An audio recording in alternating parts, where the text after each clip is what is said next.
നമ്മുടെ മോട്ടോ എന്ന് പറയുന്നത് തന്നെ trust for investors and traction for founders എന്നാണല്ലോ. ഒരേ സമയം ഒരു ഇൻവെസ്റ്ററായും എന്നാൽ ഇൻവെസ്റ്റേഴ്സിനെ മാനേജ് ചെയ്തും പ്രവർത്തിച്ചു പോരുന്ന ഒരാളാണ്. അപ്പോൾ ഇപ്പോഴത്തെ ഒരു ന്യൂ ഏജ് ഇൻവെസ്റ്റ്മെൻറ്റ്സിനെ അല്ലെങ്കിൽ ഇപ്പോഴത്തെ ഒരു ഇൻവെസ്റ്റ്മെൻറ്റ് കൾച്ചറിനെ എങ്ങനെയാണ് നോക്കിക്കാണുന്നത്? Okay, first of all, thank you for this opportunity to Media One. കാരണം ബിസിനസ്സുകാർ ഒരുമിച്ച് കൂട്ടി ഒരു സ്ഥലത്ത് കൊണ്ടുവന്ന് ഇവിടെ ഇത്രയും വലിയൊരു ഓപ്പർച്യൂണിറ്റിയിൽ ഇത്രയും ഒരുപാട് ലേണിങ്ങുകൾ, ഒരുപാട് സെഷൻസുകളൊക്കെ നമുക്ക് അറ്റൻഡ് ചെയ്യാൻ പറ്റാമെന്ന് പറയുന്നത് നമ്മളെ സംബന്ധിച്ചിടത്തോളം ആൻഡ് ഈ വേദിയിൽ വന്നിരുന്ന് സംസാരിക്കുമ്പോൾ കുറച്ച് കാര്യങ്ങൾ എനിക്കും ഷെയർ ചെയ്യാൻ പറ്റുന്ന എൻ്റെ പ്രൗഡ് മൊമെൻറ്റിലാണ് ഞാനുള്ളത്. ആൻഡ് ദ ക്വസ്റ്റ്യൻ, ശരിക്കും നമുക്ക് കേരളത്തിലിപ്പോൾ നമ്മളുടെ ഒരു ഇൻവെസ്റ്റ്മെൻറ്റ് കൾച്ചറിലോട്ട് നോക്കുന്ന സമയത്ത്, ഇപ്പോൾ കഴിഞ്ഞ സെഷൻസുകളിലൊക്കെ സംസാരിച്ച് വന്നപ്പോൾ ഇതിനെക്കുറിച്ച് മെൻഷൻ ചെയ്യുകയുണ്ടായി. കേരളത്തിലെ മലയാളികളുടെ ഒരു സ്പെഷ്യൽ പ്രശ്നം എന്താണെന്ന് വെച്ച് കഴിഞ്ഞാൽ, ഇറ്റ്സ് എ ത്രെറ്റ്. ഒരു സൈഡിൽ നോക്കുമ്പോൾ ഒരു സൈഡിൽ പോസിറ്റീവാണ്. നമ്മളുടെ ഫസ്റ്റ് പ്രയോറിറ്റി ഓഫ് ഇൻവെസ്റ്റ്മെൻറ്റ്സ് എപ്പോഴും ലാൻഡ് അല്ലെങ്കിൽ സോളിഡ് അസറ്റ്സ്, ഗോൾഡ്, ഇങ്ങനെ ഫസ്റ്റ് സെക്കൻഡ് തേർഡ് എന്നുള്ള രീതിയിലാണ് വരുന്നത്. സോ ഇതിലോട്ട് നമ്മൾ നോക്കുമ്പോൾ ഈ ഇൻവെസ്റ്റ്മെൻറ്റ് കൾച്ചറിൽ നിന്ന് ഒരു പാറ്റേൺ സ്വഭാവം കാണുന്നുണ്ട്. ഇപ്പോൾ നമ്മൾ ജനറേഷണൽ വെൽത്തിൽ നോക്കുകയാണെന്നുണ്ടെങ്കിലും നമ്മളെ ഫാമിലി എങ്ങനെയാണോ ജീവിച്ചു വന്നിട്ടുള്ളത്, അല്ലെങ്കിൽ നമ്മുടെ ഫാദർ എങ്ങനെയാണോ ഇൻവെസ്റ്റ് ചെയ്തിട്ടുള്ളത്, അവർ ഇൻവെസ്റ്റ് ചെയ്ത രീതിയിൽ തന്നെ നമ്മൾ പോകുന്നു. ന്യൂ ഏജ് ഇൻവെസ്റ്റ്മെൻറ്റ് അസറ്റ് ക്ലാസ്സുകൾ, അതിലിപ്പോൾ ഈവൻ മ്യൂച്വൽ ഫണ്ട്സ് എടുത്ത് നോക്കുകയാണെങ്കിൽ പോലും വളരെ താഴെയാണ് നമ്മളതിന് കാണാൻ പറ്റുന്നത്. സോ അതിൻ്റെയും താഴെയാണ് ബിസിനസ്സുകൾ അല്ലെങ്കിൽ സ്റ്റാർട്ടപ്പുകളിലോട്ടുള്ള ഇൻവെസ്റ്റ്മെൻറ്റ്സ് വരുന്നത്. ഇവിടെ നിന്ന് നമുക്ക് ഒരുപാട് നല്ല പ്രോജക്ട്സുകൾ, സ്റ്റാർട്ടപ്പ്സും ഓൺടർപ്രണേഴ്സൊക്കെ വളർത്തിയെടുക്കുന്ന സമയം നമ്മളിപ്പോൾ ഈ പറയുന്ന പ്രോഗ്രാംസുകളെല്ലാം കണ്ടക്ട് ചെയ്യുന്നത് ഇവിടെ നിന്ന് നല്ല നല്ല ബിസിനസ്സുകൾ വളർത്താനും നല്ല നല്ല ബിസിനസ്സുകൾ സ്കെയിൽ ചെയ്യാനും കേരള ടു ഗ്ലോബൽ മോഡൽസ് ഒക്കെ ഉണ്ടാക്കാൻ വേണ്ടിയിട്ടാണ്. പക്ഷേ ഇവർക്ക് വേണ്ട ഇൻവെസ്റ്റ്മെൻറ്റ്സ് അല്ലെങ്കിൽ ഇവർക്ക് വേണ്ട ക്യാപിറ്റൽ സപ്പോർട്ടിന് പലപ്പോഴും ഇവർക്ക് പുറത്തുള്ള ആളുകളെ ആശ്രയിക്കേണ്ടി വരുന്നു, അല്ലെങ്കിൽ പുറത്തുള്ള നെറ്റ്വർക്ക്സ് ആശ്രയിക്കേണ്ടി വരുന്നു. അപ്പോൾ ശരിക്കും കേരളത്തിൽ ഇതിനെ സപ്പോർട്ട് ചെയ്യാനുള്ള ഇൻവെസ്റ്റ്മെൻറ്റിനുള്ള ക്യാപിറ്റൽ ഇല്ലാത്തതുകൊണ്ടാണോ, അല്ലെങ്കിൽ മണി ഇല്ലാത്തതുകൊണ്ടാണോ എന്ന് നമ്മൾ നോക്കുന്ന സമയത്ത് ശരിക്കും ഇവിടെ ലാക്ക് ഓഫ് ക്യാപിറ്റൽ അല്ല പ്രശ്നം. അവൈലബിൾ ആണ്. പക്ഷേ അവിടെ ഞാൻ നേരത്തെ പറഞ്ഞ ഒരു കൾച്ചറിൻ്റെ പ്രശ്നമുണ്ട്. നേരത്തെ പാറ്റേൺ ഫോളോ ചെയ്ത് വരുന്ന ലാൻഡിലോട്ടാണെന്നുണ്ടെങ്കിലും, ലൈക്ക് ആ ലാൻഡിൻ്റെ കേസിൽ തന്നെ നമുക്ക് പറയേണ്ട ഒരു കാര്യം, അൺപ്രൊട്ടക്റ്റീവ് ആയിട്ടുള്ള ലാൻഡ്സ്, വെറുതെ ലാൻഡുകൾ മേടിച്ചിടുക എന്നുള്ളൊരു കോൺസെപ്റ്റ്, അതിനെ പ്രൊഡക്റ്റീവ് ആക്കാൻ പറ്റുന്നില്ല എന്നുള്ളതും.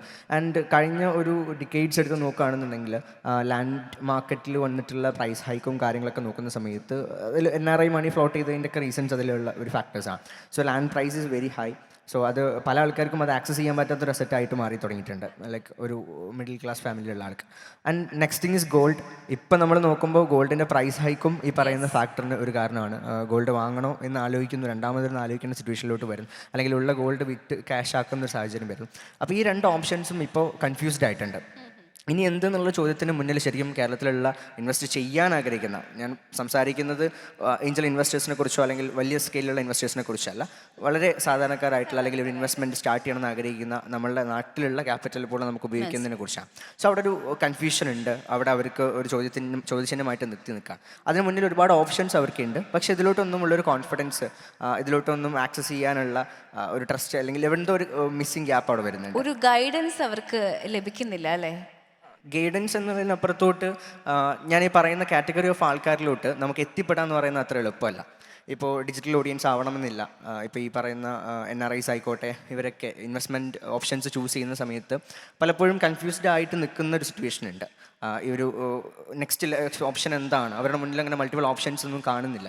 പിന്നെയുള്ള അവൈലബിൾ ഓപ്ഷൻസ് എന്ന് പറയുന്നത് ടിക്കറ്റ് സൈസ് ഭയങ്കര ഹയർ ആയിരിക്കും. ചിലപ്പം ഹ്യൂജ് എമൗണ്ട് ഓഫ് ഇൻവെസ്റ്റ്മെൻറ്റ് വേണ്ട റിക്വയർമെൻ്റ് ഉള്ള കാര്യങ്ങളൊക്കെ ആയിരിക്കും. അത് ഇവർക്ക് ആക്സസിബിളോ ആയിരിക്കില്ല, അഫോർഡബിൾ ആയിരിക്കില്ല. ഈ ഒരു ഗ്യാപ്പാണ് ശരിക്കും ഇത്രയും വലിയൊരു ക്യാപിറ്റൽ ഫ്ലോ നമ്മുടെ നാട്ടിലുണ്ടായിട്ടും. ക്യാപിറ്റൽ ഫ്ലോനെ കുറിച്ച് നമ്മളിപ്പോൾ നോക്കുന്ന സമയത്താണെന്നുണ്ടെങ്കിലും, NRIs മണി ആണെന്നുണ്ടെങ്കിലും, ഈവൻ ഇവിടെ നമ്മൾ റിട്ടയർഡ് എംപ്ലോയീസിൻ്റെ ആണെന്നുണ്ടെങ്കിലും, അങ്ങനെ ഒരുപാട് ബാങ്കിൽ തന്നെ ഡെഡ് മണി ആയിട്ട് നിൽക്കുന്ന സിറ്റുവേഷൻസ് നമ്മൾ കാണുന്നുണ്ട്. സോ ഇത്തരത്തിലുള്ളൊരു സംഭവം ഇവിടെ ലാക്ക് ചെയ്ത് വരുന്നതിൻ്റെ ഫസ്റ്റ് റീസൺ നമ്മൾ കാണുന്നത് ശരിക്കും ഒരു ഇൻവെസ്റ്റ്മെൻറ്റ് ചെയ്യുന്ന ഒരാൾ എന്തിനാണെന്നുള്ള ഒരു ക്വസ്റ്റ്യൻ തുടങ്ങുകയാണെന്നുണ്ടെങ്കിൽ, ഒരു ഡിസ്കഷൻസ് വരികയാണെന്നുണ്ടെങ്കിൽ, ഓഫ് കോഴ്സ് അവരൊരു ഡൈവേഴ്സിഫൈഡ് ഒരു മൾട്ടിപ്പിൾ സോഴ്സ് ഓഫ് ഇൻകം, അതൊരു പ്രൊഫഷണൽ ആയിക്കോട്ടെ, ഒരു ബിസിനസ് ഓണർ ആയിക്കോട്ടെ, ഈവൻ ഒരു NRI ആയിക്കോട്ടെ, അവർക്ക് ചിലപ്പോൾ നാട്ടിലൊരു ഇൻകം കിട്ടുന്ന ആഗ്രഹിക്കുന്ന ആളായിരിക്കാം. അതല്ലെങ്കിൽ ബിസിനസ് ഓണർ ആണെങ്കിൽ അവരുടെ ഇൻഡസ്ട്രിയിൽ നിന്ന് മാറി, അല്ലെങ്കിൽ അവരുടെ ബിസിനസ്സിൽ നിന്ന് മാറി ഒരു അനദർ സോഴ്സ് ഓഫ് ഇൻകം കിട്ടണമെന്ന് ആഗ്രഹിക്കുന്നതിൽ ഇൻവെസ്റ്റ് ചെയ്യുന്നുണ്ടാവാം. അതിൽ പർപ്പസ് ഒരു എലമെൻ്റ് ആണ്, അല്ലെങ്കിൽ അവരുടെ ഷോർട്ട് ടേം ആണോ ലോങ് ടേം ആണോ, ഒരു ഇൻകം സോഴ്സ് നോക്കിയിട്ടാണോ, അല്ലെങ്കിൽ വെൽത്ത് ജനറേഷൻ നോക്കിയിട്ടാണോ, ഇതെന്തിന് ഇൻവെസ്റ്റ് ചെയ്യണോ എന്നുള്ള ഒരു ക്ലാരിറ്റി ആദ്യം കൊടുക്കണം. എവിടെയൊക്കെ ഇവർക്ക് ഇൻവെസ്റ്റ് ചെയ്യാൻ വേണ്ടി പറ്റും, എങ്ങനെയൊക്കെ ഇവർ ഇൻവെസ്റ്റ് ചെയ്യണം, ഇൻവെസ്റ്റ് ചെയ്യുമ്പോൾ ഇവർ ശ്രദ്ധിക്കേണ്ട കാര്യങ്ങൾ, ഇങ്ങനെ കുറച്ച് കാര്യങ്ങൾ അവിടെ ലാക്ക് ചെയ്യുന്നുണ്ട്. സോ ഇൻവെസ്റ്റ്മെൻറ്റ്സിനെ കുറിച്ച് നമ്മൾ സംസാരിക്കുമ്പോൾ അതിൽ 3 കാര്യങ്ങൾ മെയിനായിട്ട് വരുന്നത്. ഒന്ന് റിസ്ക്, റിട്ടേൺസ്, റെസ്പോൺസിബിലിറ്റി. ഈ 3 കാര്യങ്ങളാണ്. അതിൽ റിസ്ക് എന്ന് പറയുമ്പോൾ ഓഫ് കോഴ്സ് നമ്മൾ ഈ പറയുന്ന കാര്യത്തിൽ ഏറ്റവും നോക്കും. നമ്മളിപ്പോൾ ഒരു ഇൻവെസ്റ്റ്മെൻറ്റ് ചെയ്യുന്ന സമയത്ത് നമ്മൾ ഓഫ് കോഴ്സ് ഒരു ഇൻവെസ്റ്റർ എന്ന രീതിയിൽ ആ റിസ്കിനെ കുറിച്ച് അവെയർ ആയിരിക്കും, അല്ലെങ്കിൽ നമ്മൾ ഡിസ്കസ് ചെയ്യെങ്കിലും ചെയ്യും. ആൻഡ് റിട്ടേൺസ് നമ്മൾ കാൽക്കുലേറ്റ് ചെയ്തിട്ടുണ്ടാവും, നമ്മൾ റിട്ടേൺസ് ഓഫർ ചെയ്തിട്ടുണ്ടാവും, ഒക്കെ ചെയ്തിട്ടുണ്ടാവും.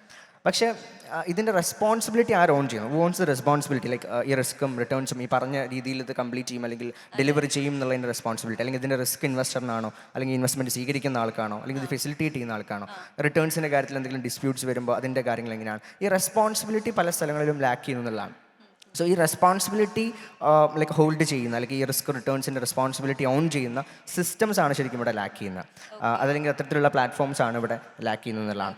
സോ അവിടെ ഇവർക്ക് കൊടുക്കാൻ പറ്റുന്ന ഒരു ട്രസ്റ്റ് ഉണ്ട്, കോൺഫിഡൻസ് ഉണ്ട്. അത് ജസ്റ്റ് ഒരു പേരുകൊണ്ട് പറയുന്ന ട്രസ്റ്റോ കോൺഫിഡൻസ് എന്നതിലപ്പുറത്തോട്ട് ആ ഒരു സിസ്റ്റം എങ്ങനെയാണ് വർക്ക് ചെയ്യുന്നത്, എങ്ങനെയാണ് ഇതിൻ്റെ അലോക്കേഷൻസ്, എങ്ങനെയാണ് ഇതിൻ്റെ റവന്യൂ മോഡൽസ്, ഇതിനെ ഇവർക്ക് മനസ്സിലാവുന്ന രീതിയിൽ അവയർനെസ് കൊടുത്തിട്ട് അതിലോട്ട് എത്തിക്കാൻ പറ്റുന്നതിനെ തീർച്ചയായിട്ടും അവിടെ ലാക്ക് ചെയ്യുന്നുണ്ട്. അതൊരു സൊല്യൂഷൻ എന്നോണം. യെസ്, അതിൻ്റെ ഒരു റീസൺ, അതിലൊരു നമ്മൾ കാണുന്നൊരു വലിയ റീസണാണ്. ഇപ്പോൾ അതുകൊണ്ടാണെന്നുള്ളത് മനസ്സിലാക്കുന്നതാണ്. NRI ക്യാപിറ്റലിൻ്റെ കണക്കുകൾ എടുത്ത് നോക്കും. ഏറ്റവും റീസെൻ്റ് ആയിട്ട് 3 ലക്ഷം കോടി കടന്നിട്ടുണ്ട് NRI ക്യാപിറ്റലിൻ്റെ ഒരു എമൗണ്ട്. കേരളത്തിൽ വന്നിട്ടുള്ള എമൗണ്ട് ആണ്. കേരളത്തിലോട്ട് വന്നതിനൊരു റീസൺ ഉണ്ട്. നേരത്തെ നമ്മൾ സംസാരിച്ച് വന്ന പോസിറ്റീവ് എൻവയോൺമെൻറ്റിൻ്റെ ഒരു റീസൺ ഉണ്ട്. അതുപോലെ തന്നെ റെമിറ്റൻസിൽ, ഫോറിൻ എക്സ്ചേഞ്ചിൽ നമ്മുടെ റുപ്പീസിൻ്റെ വാല്യൂ ഡിഫറൻസസും കാര്യങ്ങളൊക്കെ അതിന് ഭാഗമായിട്ട് വന്നിട്ടുള്ളതാണ്. പക്ഷേ ഈ ഒരു എമൗണ്ട് യൂട്ടിലൈസ് ചെയ്യപ്പെടുന്നില്ല എന്നുള്ളതാണ്. അപ്പോൾ യൂട്ടിലൈസ് ചെയ്യപ്പെടാതെ ഒരു 3 ലക്ഷം കോടി രൂപ നമ്മളുടെ നാട്ടിലെ അക്കൗണ്ടുകളിൽ NRI ക്യാഷ് ബാലൻസിൽ വെറുതെ ചുമ്മാ കിടക്കുകയാണ്. ശരിക്കും പറഞ്ഞാൽ പണം അവിടെ കിടന്ന് ഉറങ്ങുകയാണെന്ന് നമുക്ക് പറയാൻ പറ്റും. ഇതിൻ്റെ അകത്ത് NRIസിൻ്റെ കേസിൽ നമ്മൾ എന്താണ് ഒരു ഇഷ്യൂ എന്നുള്ള രീതിയിൽ ഇങ്ങനെ പഠിച്ച സമയത്ത് അത് നമുക്ക് മനസ്സിലാക്കാൻ പറ്റിയത്, ഈ പറഞ്ഞൊരു പ്രശ്നമുണ്ട്. ഇതിൽ ഹൈ ടിക്കറ്റ് സൈസിലുള്ള ക്യാപിറ്റൽ ഫ്ലോസ് എല്ലാം അധികം. അപ്പോൾ അവർക്ക് ലാൻഡിലോട്ടുള്ള ഡയറക്റ്റ് എൻട്രി ചിലപ്പം പോസിബിൾ ആയിക്കോണമെന്നില്ല. ഗോൾഡിൻ്റെ ഒരു കൺഫ്യൂഷൻ അവിടെ നിൽക്കുന്നുണ്ട്. അപ്പോൾ നെക്സ്റ്റ് എന്താണെന്നുള്ളൊരു ഓപ്ഷൻ ഇല്ല.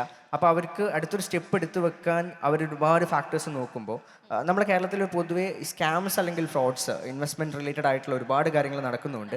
അതിൻ്റെ ഒരു ഫിയർ ഫാക്ടർ ഇപ്പോൾ അവിടെ എക്സിസ്റ്റ് ചെയ്യുന്നുണ്ട്. ഇൻവെസ്റ്റ് ചെയ്യുക എന്ന് പറയുമ്പോൾ തന്നെ അവർക്ക് പേടിയുണ്ട്. ആ പേടി മാറണം എന്നുണ്ടെങ്കിൽ അവർക്ക് അതിനുള്ള കോൺഫിഡൻസും ട്രസ്റ്റും പ്രൂവ് ചെയ്യാൻ വേണ്ടി പറ്റണം. അതിന് ഈ പാറ്റേൺ നമുക്ക് ബ്രേക്ക് ചെയ്യണം. ഇവിടെ നടക്കുന്ന ഇൻവെസ്റ്റ്മെൻറ്റ് സ്കാമുകളുടെയും ഇവിടെ നടക്കുന്ന ഫ്രോഡുകളുടെയും ഒക്കെ പാറ്റേൺസ് ബ്രേക്ക് ചെയ്യാൻ പറ്റണം. സോ നമ്മളിതിനെക്കുറിച്ച് പഠിച്ച സമയത്ത് ഈ ഒരു എമൗണ്ട് ഓഫ് മണി അതിൽ 2 ലക്ഷത്തി സംതിങ് ആയിരുന്നു ഉണ്ടായിരുന്നത്. കഴിഞ്ഞ ക്വാർട്ടറിൽ 16,000 കോടിയോളാണ് എക്സസ് വന്നിട്ടുള്ളത്. Excess in the sense deposits and withdrawals ഒക്കെ കഴിഞ്ഞ് എക്സസ് വന്നിട്ടില്ല. അപ്പോൾ ഇത്രയും ക്യാപിറ്റൽ നമുക്ക് ഇവിടെ വന്നിട്ടും കേരളത്തിൽ നമുക്ക് നമ്മളുടെ പ്രൊജക്ട്സിൽ ഡൈലൂട്ട് ചെയ്യാൻ പറ്റുന്നില്ല എന്നുണ്ടെങ്കിൽ, അല്ലെങ്കിൽ അത്തരത്തിലുള്ള ഡെവലപ്മെൻറ്റ്സിന് യൂട്ടിലൈസ് ചെയ്യാൻ പറ്റുന്നില്ല എന്നുണ്ടെങ്കിൽ അതിന് തീർച്ചയായിട്ടും നമ്മളതിനൊരു ഗവേണൻസ് സിസ്റ്റം കൊണ്ടുവരുന്നേ പറ്റുള്ളൂ എന്നുള്ളതാണ്. സോ അവിടെ അവരുടെ ഫിയർ ഫാക്ടേഴ്സ് നമ്മൾ സർവേ നടത്തിയതാണെങ്കിലും നമ്മൾ ഇൻവെസ്റ്റേഴ്സുമായിട്ട് സംസാരിക്കുമ്പോഴാണെങ്കിലൊക്കെ എന്തുകൊണ്ടാണ് നിങ്ങൾ ഈ ഒരു ക്യാപിറ്റൽ ഇൻവെസ്റ്റ് ചെയ്യാത്തത്, അല്ലെങ്കിൽ വേറെ എന്തെങ്കിലും ഒരു യൂട്ടിലൈസേഷനിലോട്ട് കൊണ്ടുവരാത്തത്? അപ്പോൾ അവർക്ക് കുറേ ഫാക്ടേഴ്സ് ഉണ്ട്. ഇപ്പോൾ ഈ പറഞ്ഞ പോലെ തന്നെ ലാക്ക് ഓഫ് പ്രോപ്പർ നോളജ് ഉണ്ട്. അവർക്ക് ഈ ഇൻഡസ്ട്രീനെ കുറിച്ച് അറിയാത്ത പ്രശ്നങ്ങളുണ്ടാവും, അല്ലെങ്കിൽ ഇൻവെസ്റ്റ് ചെയ്യുന്ന പ്രൊഡക്റ്റിനെ കുറിച്ച് അല്ലെങ്കിൽ പ്ലാനിനെ കുറിച്ച് അവർക്ക് അറിയാത്ത പ്രശ്നം ഉണ്ടാവാം, അല്ലെങ്കിൽ എന്തിന് ഇൻവെസ്റ്റ് ചെയ്യണം, എവിടെ ഇൻവെസ്റ്റ് ചെയ്യാം എന്നുള്ള കാര്യങ്ങളെക്കുറിച്ചുള്ള ഒരു ബേസ് നോളജ് പോലും ഇല്ലാത്ത സിറ്റുവേഷൻസ് ഉണ്ടാവും. ഇനി ഇൻവെസ്റ്റ് ചെയ്തിട്ടാണെങ്കിലും അവർക്ക് പ്രോപ്പറായിട്ടുള്ള റിപ്പോർട്ടിംഗ് കിട്ടുന്നുണ്ടാവില്ല, അല്ലെങ്കിൽ മുന്നേ ഏതെങ്കിലും സ്കാമുകളിൽ പെട്ടിട്ടുള്ള എക്സ്പീരിയൻസുകൾ ഉണ്ടാവും. ഇങ്ങനത്തെ സിറ്റുവേഷൻസ് ഒക്കെ നമ്മളിതിൽ കാണുന്നുണ്ട്. സോ ഈ പറയുന്ന പ്രോബ്ലംസിനെല്ലാം നമുക്ക് ഒരു പ്രോപ്പറായിട്ടുള്ള ഡ്രൈവ്, പ്രോപ്പറായിട്ടുള്ള ഒരു ക്യാമ്പയിൻ, പ്രോപ്പറായിട്ടുള്ള ഒരു അവയർനെസ്, ഇവർക്കൊരു കോൺഫിഡൻസും ട്രസ്റ്റും ബിൽഡ് ചെയ്യുന്നതിലോട്ട് നമുക്ക് എങ്ങനെ കൊണ്ടുവരാൻ വേണ്ടി പറ്റും, ഇതിനെക്കുറിച്ചാണ് നമ്മളും ഈ പറയുന്ന പോലെ തന്നെ ഡിസ്കസ് ചെയ്തുകൊണ്ടിരിക്കുന്നതും സംസാരിച്ചുകൊണ്ടിരിക്കുന്നത്. ഇപ്പോഴും കറൻ്റ്ലി വർക്കിംഗ് ഓൺ ദാറ്റ് എന്ന് പറയാം അല്ലേ. നമ്മൾ ഇതുപോലെ ഇൻവെസ്റ്റേഴ്സിനെ ഈ കാര്യങ്ങളിലൊക്കെ എഡ്യൂക്കേറ്റ് ചെയ്ത് കഴിയുമ്പോഴത്തേക്കും ഇവർക്കത് ഉൾക്കൊള്ളാൻ കഴിയുന്നുണ്ടോ? അവർക്ക് അതിലെന്തെങ്കിലും ബുദ്ധിമുട്ട് ഉള്ളതായിട്ട് തോന്നുന്നുണ്ടോ? ശരിക്കും നമ്മൾ ഈ ഒരു ഇൻവെസ്റ്റ്മെൻറ്റ് കൾച്ചറിൻ്റെ ഭാഗമാണ്. കാരണം ഇപ്പം മൈസെൽഫ് റാക്കിനെ സംബന്ധിച്ചിടത്തോളം പറയുന്ന സമയത്ത് നമ്മളുടെ 2 ബെനിഫിഷ്യറീസ് ആണ് ഇൻവെസ്റ്റേഴ്സും ഓൺടർപ്രണേഴ്സും ആണ്. സോ ഇൻവെസ്റ്റേഴ്സിലോട്ട് നോക്കുന്ന സമയത്ത് ഈ പറയുന്ന പ്രോബ്ലംസ് ഒക്കെ നമ്മൾ അവരായിട്ട് ഡിസ്കസ് ചെയ്യുമ്പോൾ നമ്മൾ അവരെ എംപവർ ചെയ്യുക എന്നുള്ളത് വളരെ ഇമ്പോർട്ടൻറ്റ് ഫാക്ടറാണ്. നമ്മളിപ്പോൾ ഈ ഒരു വേദിയിൽ ഇരിക്കുന്നതും ഇവിടെ നമ്മൾ ഒരുപാട് കാര്യങ്ങൾ സംസാരിക്കുന്നതും ഇതെല്ലാം നമ്മൾ ബിസിനസ് ഓണേഴ്സിനെ, അതുപോലെ തന്നെ ഓൺടർപ്രണേഴ്സിനെയൊക്കെ എംപവർ ചെയ്യാൻ വേണ്ടിയിട്ട് ഒരുപാട് ഇവൻറ്റ്സ് നടക്കുന്നുണ്ട്. എന്നാൽ ഇൻവെസ്റ്റ്മെൻറ്റ്സിനെ അല്ലെങ്കിൽ ഇൻവെസ്റ്റ് ചെയ്യാൻ ആഗ്രഹിക്കുന്ന ആൾക്കാരെ അല്ലെങ്കിൽ ഇൻവെസ്റ്റേഴ്സിനെ റിയൽ പ്ലാറ്റ്ഫോംസ് കൊണ്ടുവന്നിട്ട് ഇത്തരത്തിൽ എംപവർ ചെയ്യാൻ വേണ്ടിയിട്ട് എന്തെല്ലാം ഇനിഷ്യേറ്റീവ്സ് ഉണ്ട് എന്നുള്ളത് ശരിക്കും അവിടെ ലാക്ക് ചെയ്യുന്നുണ്ട്. അത് ഞാൻ നേരത്തെ പറഞ്ഞ പോലെ തന്നെ ട്രഡീഷണൽ ആയിട്ടുള്ള അല്ലെങ്കിൽ വളരെ NRIs ആയിട്ടുള്ള റിട്ടയർഡ് ആയിട്ടുള്ള ആൾക്കാരിലോട്ടൊന്നും നമുക്കിത് മീഡിയാസിലോട്ട് ഫ്രണ്ട് ആൻഡ് മീഡിയാസ് എത്തുന്നില്ല എന്നുള്ളതാണ്. സോ നമ്മളതിലൊരു ക്യാമ്പയിൻ ആക്ച്വലി സ്റ്റാർട്ട് ചെയ്തു വെരി റീസെൻ്റ്ലി. ഇപ്പോൾ ലൈക്ക് ഇപ്പോൾ നമ്മൾ ഡ്രഗ് ഫ്രീ സൊസൈറ്റി എന്നൊക്കെ പറയുന്ന പോലെ തന്നെ വളരെ ഇമ്പോർട്ടൻ്റ് ആണ് സ്കാം ഫ്രീ സൊസൈറ്റി എന്ന് പറയുന്നത്.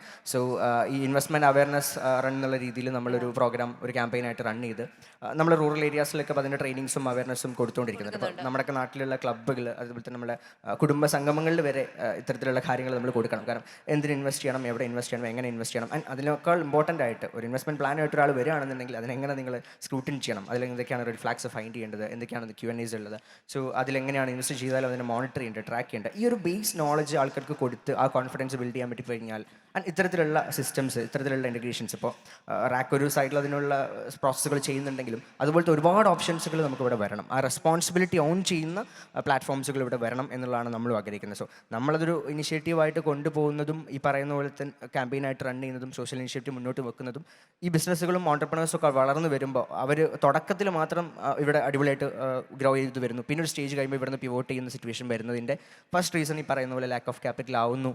അതിന് ഈ സ്ട്രക്ചേർഡ് ആയിട്ടുള്ള ഒരു എക്കോസിസ്റ്റംസ് ഇവിടെ വരേണ്ടിയിരിക്കുന്നു എന്നുള്ളതാണ് നമ്മളുടെയും ഇതിലൊരു.